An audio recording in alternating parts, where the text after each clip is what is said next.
Season 2 of the Octagonal Football League has finally arrived as we've got ourselves a doubleheader starting off with the Washington Redskins heading off to Arizona to take on the Cardinals.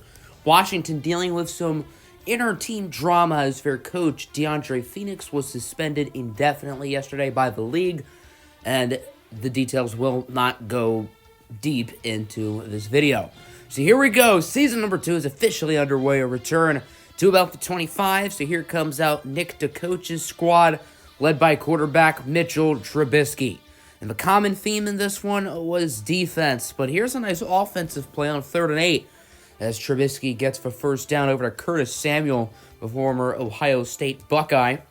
Now a 2nd down. Here's Joe Mixon. The Cardinals might want to mix in that play call up. Loss of 6. Brian Burns is the one with the tackle in his 2nd year at Florida State. It's now 3rd and 16. Trubisky gets it to Julio, who drops the ball.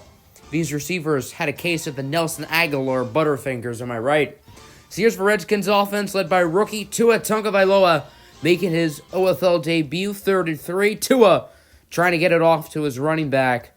However, that's C.J. Mosley right there to jar the ball loose. Austin Eckler, the intended target. So now 2nd down. Here's Joe Mixon rushing for first downs, just like he hits his women. Gain of 20 for Mixon on the run, and now a 2nd down from about midfield. Cardinals offense at least feels like they're giving an effort, unlike Washington's so far, as Trubisky is sacked. There's Holton Hill going downstairs where Daddy hides the vodka. And even though the Cardinals wouldn't do anything, they do get a nice punt to the 5-yard line, so I guess that's a positive. 3rd down now from the 5, as here is Eckler getting roughed up in the backfield once again. C.J. Mosley is the one who brings them down, as these offenses can't move at all. This has been a defensive battle, and it would continue to. 3rd down, up the middle just a little. However, the pass would be dropped by the Cardinal receiver, and as you can tell, this will be a common theme these next few possessions. 3rd and 7, Tagovailoa looking to throw it. And what is he going to do? 3-yard check down. I don't know how long Tua was hanging out with Bill Belichick, but on 3rd and 7, you don't go for the check down. However, Trubisky would answer right back as he tries to go for the check down. To be fair, at least they were running a screenplay, I guess. So Washington has it back with about 3.5 minutes left to go in the second, trying to get something going as it's a short pass, and the ball is jarred loose. Bobby Wagner forces it out, and Kevin Byard untouched like weekend homework, and the Arizona Cardinals are on the board. Kevin Byard with the fumble recovery touchdown, and just like that, it's only fitting that the first points in this game come defensively. Redskins trying to do a little bit with it now as there's D.D. Westbrook with a first down. To his completion percentage would be 66 because he is 6 for 9 passing. Nice. I did not know how to phrase that at all, so the joke was corny. You know what else is corny? Washington's chances of moving the ball down the field, as Tua was hit as he threw it by Myles Garrett, I believe. So now the Cardinals have it back, and even though they scored, their offense ain't doing much better. Another failed halfback screen on 3rd down. So now let's go to the 3rd quarter, try to see if things are changing. And the answer to that is a resounding no. Stephon Gilmore, the offseason acquisition, with the tackle forcing a loss of a few yards. And then on 2nd down, another fumble. Bobby Wagner forces and recovers it. Have yourself a day, B-Wags. And just like that, the Cardinals are in field goal range. And what are they going to do with that field goal range? They're going to screw it up. Mixon loses 6 on the screen. And these offenses just don't want to score. And they will continue not to as the field goal is short. That's what she said. And just like that, this game will remain 7-0. Can Washington do anything offensively? As on 1st down, nice pass for the Skins. Maybe they're able to start moving it. There's Andy Isabella with the first down. Now 2nd down from the 30. Washington's in field goal range now. Maybe there's a chance, right? As Tua would be sacked by Kevin Byard. So just like that, they're pretty much out of field goal range. Byard doing a few jumping jacks. So now on to the fourth quarter. 4th and 2. Washington going to go for it as Tua Tagovailoa is immediately wrapped down by guess who? Bobby frickin' Wagner. This guy is on fire right now, and fire with a capital F. Cardinals have it, trying to chew some clock. First down from the 38. Trubisky's pass is intercepted by Holton Hill, who had the sack earlier in the first quarter, now getting a pick here in the fourth, and he's played quite well for Washington. Now a third down from the 39. What's Tua going to do? He's actually going to try to get it deep. However, nice pressure from the Cardinals. Garrett was there in the backfield. So the Cardinals now have it at the 2. It's 3rd and 12. Are they able to move it? As Trubisky hanging in the end zone. He has all the time in the world. Finally getting chased. Let's go with it. Eventually, after about 15 seconds in the pocket, that'll be a gain of 22 over to Old Faithful, Delaney Walker. So now the Cardinals can just run the ball, get some clock off, or at least they should. As here's Joe Mixon, breaking some ankles. Still on his feet for Redskins, cannot tackle him. As Joe Mixon is the only player on either team who's done anything productive on offense. First down. I don't know what Trubisky was trying to do there. He'd be sacked by Aaron Lynch along with Eric Kendricks, leading to a 3rd down and 15. Now you might as well call him Kim Jong-un, because he's launching nukes. More like Kim Jong-oof, am I right? As Julio drops it, and all of the failed Redskins drives from this entire game no longer matter. It just comes down to this one, as Tua is sacked on 2nd down by C.J. Mosley.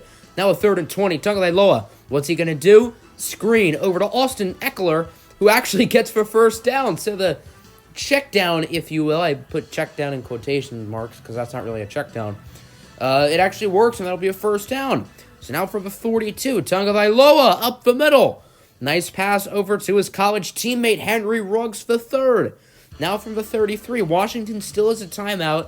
27 seconds left as Tua's pass is picked off by C.J. Mosley. More like, see ya later, alligator. And the Arizona Cardinals will win. What a disaster of a football game. I could use many words to describe this one, but I'm not trying to get demonetized. No one outside of Joe Mixon played well on offense. And I guess the offensive lines played well. Neither team got a bunch of sacks, which I guess is a surprise. These two teams just could not move the ball down the field. I would say Tagovailoa was a little bit better than Trubisky, but that doesn't say a whole lot. Neither of them were particularly productive. So now into the second game, the prime time game of the week, as the defending OFL Bowl champion New England Patriots start their throne defense, as they're going to be taking on the San Francisco 49ers, my team.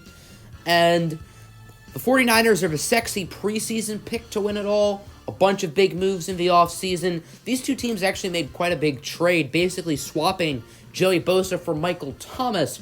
So Thomas will now be with San Francisco, Bosa to New England, as many people expect these two teams to face off in February for OFL Bowl 5. And that could be the case. Let's see what Jared Goff, the reigning OFL MVP, and his Patriots can do. As good as the Niners may look, I mean, New England's still the defending champions. They should have no problem this season. They're head-to-toe the best roster in the league, right?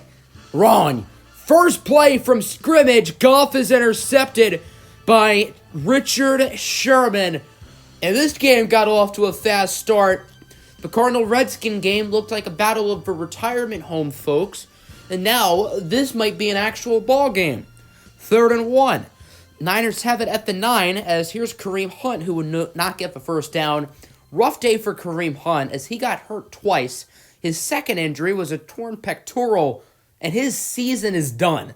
So Kareem Hunt only got to play the first half of this game, and he missed the second half of last year too. So as good as he is, the Niners may have to prioritize running back this coming off season. As Josh Lambo makes the field goal, San Francisco leads it 3-0. 3rd and 4, nice pass over to Mike Evans.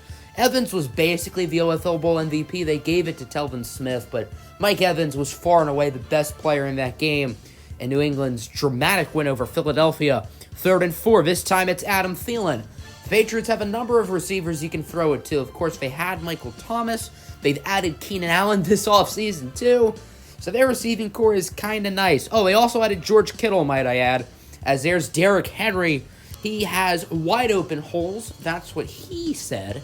And now the Patriots will make it 7-3. These two teams have a combined total of 13 X Factors, by the way. I figured I'd share that. And here's one of them, Michael Thomas in his Niner debut. Nice pass from Lamar Jackson. Jackson is not one of those X Factor players, believe it or not. 3rd and 8. Lamar is going to be sacked by Chandler Jones. Or that's actually Chris Jones. They have both Chris Jones and Chandler Jones on this team, so it's kind of confusing. It's now 4th and 16. San Francisco going to go for a 44-yard field goal with Josh. Pull out the Lambo and give me the 20s. As Josh Lambo drills the field goal right down Main Street. So now the Patriots are only up by 1. First down. There's Derrick Henry getting immediately wrapped up in the backfield by White. And that's not the linebacker on this team with the last name White you'd think of. San Francisco obviously has Devin White, but that's actually Kaiser White with the tackle, the free agent signing this offseason. 2nd and 11. There's Luke Kuechly, the other main linebacker on this team, with the interception. A phenomenal play, first of all, by Adoree Jackson, who tipped the ball. Great awareness from him getting it near Kuechly, and then Kuechly great awareness by recognizing where the ball was. I don't want to be biased by showing this replay, but that's just some great fundamental football by both Adoree Jackson and Luke Kuechly. Can't help but admire that. Now 3rd and 8. San Francisco going to try to take advantage of the turnover once again. As Lamar Jackson unable to get the first down. He's going to have to slide at the 43. So what should the Niners do? Probably go for it or punt, right? Well, no, they're going to go for the 60-yard field goal. And Josh Lambo drills it from 60. Josh Lambo with an incredible kick. I was not expecting that. And the Niners have the lead. I did not get that play call whatsoever. So now the Patriots are going to try to answer back. There's Jared Goff going up the middle just a little for Allen Hurns, the veteran, who is the number 4 receiver on this depth chart. First down now, handoff over to Derrick Henry, and he's immediately wrapped up by the other linebacker with the last name White on this linebacking core. That is Devin White in his second year out of LSU. So now 4th and 5. Here's the field goal unit to go ahead and make it a 1-point game as the kick is good from 40. And Ryan Suckup, who absolutely sucked in the OFL Bowl, will make it a 1-point Patriot lead. Can the Niners do anything before the end of the half? The answer looked like it was going to be yes, but it's actually no. As Lamar Jackson fumbles it, Robert Kimdichie picks it up, and that's how the first half would end. On to the second half. Niners started with the ball. They did absolutely nothing. As here's Jared Goff on first down, launching a strike for Thielen, but the ball is out, and it's picked up by Kaiser White. I did not think that was a fumble. I thought Thielen did not have possession of that ball, but the refs are going to disagree with me, which I guess is fine, and the Niners are going to get the ball, but they're not going to be able to do a whole lot as Lamar Jackson, there's pass would be incomplete over to Alex Collins. Collins did do a pretty good job in relief of Kareem Hunt here. So now San Francisco leads it 12-10. Patriots have it back. Perfect opportunity to try to regain this lead as Goff launching a dot for Mike Evans, who absolutely mossed Adoree Jackson. Excellent snag by Evans. 3rd and 2, handoff over to Travis Etienne. He's going to gain about 13, the rookie out of Clemson, moving the Patriots into the red zone. Now a 1st and goal. Here's Goff. He's going to show off the shimmy-wimmy, and he gets it over to George Kittle for the touchdown. The New England Patriots will take the lead 17-12. Can the Niners try to gain some momentum back? As here's Lamar Jackson with a nice shot over to Michael Thomas, who brings it to the 47. Nice debut in this one for Thomas, as he was certainly the top receiver on this Niners team today. First down, nice pass over to Alex Collins, and Collins played better than Kareem Hunt in both the rushing and the receiving game, if we're being fair. So the Niners might be fine at running back if Alex Collins continues to play the way he has. That was a nice reception by him. Now from the 20, Lamar with all the time in the world still on his feet, and he will somehow complete the pass, as that's old faithful Greg Olsen with the play. And then 3rd and goal from the 1. 5 wide set. That's strange. But Lamar gets the touchdown over to the rookie, C.D. Lamb. His first and only catch of the game. He was really quiet in this one. I don't know why he got so little touches. Niners would get the 2-point conversion. I don't know why I didn't show it. So now it's 20-17. Here's Goff. He is going to be intercepted. Hard to tell if that was caught by Mike Evans or caught by a defender, but it's going to be Adoree Jackson who picks it off. And Jared Goff is throwing interceptions to San Francisco like Ellen is throwing car keys to her audience. Yes, I almost said Oprah. 3rd and 3, Lamar Jackson trying to get the first down, and he does not. So New England, who has looked awful on offense today, somehow is still alive in this game. As Goff on first down with a nice play over to Keenan Allen, his first and only catch in this game, as he was quite quiet, acquired in an offseason trade with the Baltimore Ravens. Now a second down. Here's Goff with a nice pass. Psych! Intercepted again. Jabril Peppers this time. That's Goff's 4th of the game. I might have lost count. Is it 4? I don't know. 2nd and 2. Niners trying to run out the clock. That's not going to help as Lamar Jackson is sacked. So 4th and 7. Once again, why are they going for the field goal from 60 yards out? And he nails it again. Josh Lambo, you can steal my girlfriend if you want, because he has made 2 kicks from 60 plus today. And just like that, New England is down by 6. Once again, still alive somehow. As Goff, hoping he gets lucky, taking a shot downfield, and what do you know, it's picked off. As this time it's by Earl Thomas. Pretty much every single starter of the secondary got an interception today. And that's how this game ends. 23-17 your final. San Francisco didn't really win this one. New England lost it. Jared Goff, the reigning MVP, who has the best receiving corps in the OFL, the best offensive line in the OFL, and one of the best running back corps, goes out and throws 5 picks. I don't know what that's all about. And the Niners' defensive line, who is Khalil Mack and Von Miller, was very underwhelming in this game. It was the secondary who was just making plays left and right. I mean, every single main starter in the secondary had a pick, and then so did Luke Kuechly. So I just don't know what to say about that. Just phenomenal job by the defensive backs. So now checking out the rest of the OFL. Minnesota going to start off with a nice win over the Houston Texans. Joe Burrow playing well in his OFL debut as the Vikings, my preseason pick to win the OFL Bowl. They're going to start off 1-0. Next up, we got the Giants easily beating the Steelers 28-3. I know that score stings, Falcons fans, but nonetheless, good win for the Giants, who were playing well last year, then sort of started to fizzle off towards the end without Andrew Luck. Now that Luck is healthy, maybe they can make a run. The Philadelphia Eagles, what a wacky offseason they had. They made the OFL Bowl last year, almost won it, basically gutted their whole team for 2 players in the draft.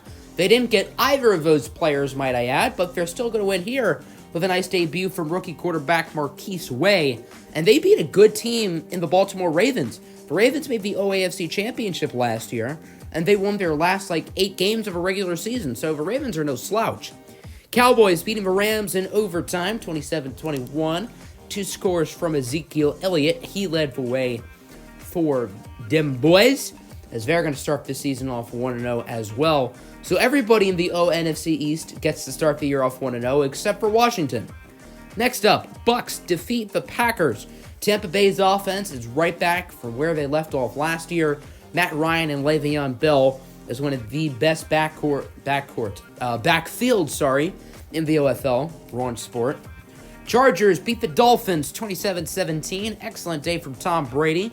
Pretty underwhelming debut for Buckshot Calvert, the rookie quarterback out of Liberty. He was the quarterback that the Eagles really wanted to draft. Went a few picks before their selection, so they had to settle on Marquise Way. Jaguars defeat the Bills pretty easily, 38-14. Jacksonville's another team who started off the year really well last year, and then they fizzled off towards the end. But if they can get some more 3-touchdown performances out of Dwayne Haskins, I'm sure they will be mighty, mighty fine. Titans beat the Colts 31-17. The Titans made a nice run last year, making the divisional round, and they almost won their divisional round game. I want to say it was against New England. I might be wrong about that. Next up, Miles Watson Jr. with 3 touchdown passes in his debut, leading the Denver Broncos over the Carolina Panthers. As Denver, they were another team that made a nice playoff. Actually, they didn't make a playoff run. They lost in the first round. But they looked like they were going to make a nice playoff run. Then Drew Brees retired. So now they have to settle with a third-round rookie in Miles Watson. Next up, Seahawks beat the Jets 38-35 in an offensive shootout, as it looked like Justin Herbert might have gotten injured for the Jets. That's not good for them, but Case Keenum did mighty fine in his relief. It's just the defense that struggled. Raiders beat the Falcons by a score of 35-28. 4 touchdown passes from Phillip Rivers, including 3 to Terrence Williams. And the Falcons made a big trade to acquire Aaron Rodgers this offseason from the Eagles. And Aaron Rodgers' team here will start off 0-1, but I'm sure the Falcons will be fine. Close game here in Kansas City. The Chiefs and the Saints, 2 teams you should expect to contend. Kansas City gets the win, but there's one problem. Wes Lunt apparently did not start. So Cody Kessler gets the win instead for the Chiefs. I have made sure to change the depth chart, and Wes Lunt is now the starting quarterback of the Kansas City Chiefs, because otherwise I think they would go 1-15. Wes Lunt will lead the Chiefs to 16-0. Bears beat the Lions 35-17. 3 touchdown passes from a rookie, Calvin Mentor, out of Friends University. Yes, that is a real school, apparently. The Bears had a busy offseason, a busy draft, including drafting Mentor in the top 5, drafting running back Humphrey Hobart, number 1 overall. And then I believe the last game we get to look at, Bengals beat the Browns 35-14. Cincinnati started off last year 7-0. Then they sort of struggled down the stretch. They still made the playoffs, but they didn't really play well the second half of the year. They definitely peaked too early. So let's see if that same fate will repeat. Here's a look of a Week 2 schedule. Got some interesting games on tap. As if you're a member of the OFL, you can vote on the poll once that's set up in the Discord. And then looking around the league, the Bengals are the only team in the OAFC North to get a win. In the South, a few teams got a win there. In the East, everybody lost, and in the OAFC West, everybody won. On to the NFC, I'm going too fast for myself to commentate over it, so if you want to look at it, there you go. As here you go, your players of the week: Calvin Mentor, Eli Apple, Phillip Rivers, and Jerron Reed. That'll do it for the video. Hope you guys enjoyed.